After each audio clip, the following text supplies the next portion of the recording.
रूमी साहब फरमाते हैं मजनू को शौक पैदा हुआ कि मैं लैला के पास जाऊं। वो लैला लैला ही करता था। रूमी साहब फरमाते हैं कि उसके पास ऊँटनी होती थी। उस ऊँटनी ने उन दिनों में छोटा बच्चा दिया हुआ था, बिल्कुल नया बच्चा। वो जब लैला का शौक चढ़ा तो उसने ऊँटनी को खोला और ऊँटनी पर चढ़ा कर बैठा और उसको हाँकने लगा, चल लैला की गली की तरफ। ऊँटनी चलने लगी। मजनू मस्त था, वो लैला के मोहब्बत में, वो बगदाद का ये वाकया है, मस्त और उस मदहोश था। तो वो लैला लैला करते करते वो आंखें उसकी बंद हो गई, गर्दन ढलक गई और जो उसकी महार थी, लगाम थी, वो उस डका ढीला पड़ गया। ऊँटनी का बछड़ा, छोटा सा बच्चा, हम सिंधी में गोरा बोलते हैं, वो पीछे था। ऊँटनी ने देखा कि मेरा सवार बिल्कुल गाफिल है। ऊँटनी फिरकर वहां अपने घर आकर उस अपने बछड़े के पास बैठ गई। मजनू की आंख खुली तो उसने देखा, अरे जहां से मैं निकला था मैं वहीं खड़ा हूं।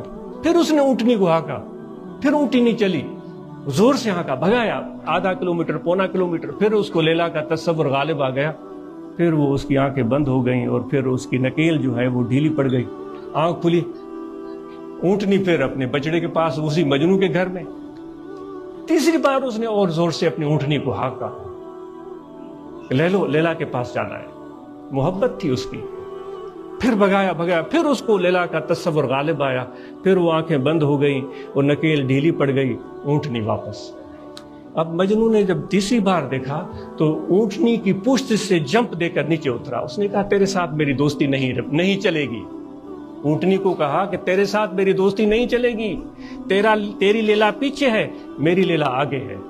तेरी लैला पीछे है, मेरी लैला आगे है। तू अपनी लैला की तरफ भागेगी, मैं अपनी लैला की तरफ भागूंगा। इश्क मौला के कम तरज लैला बुवत।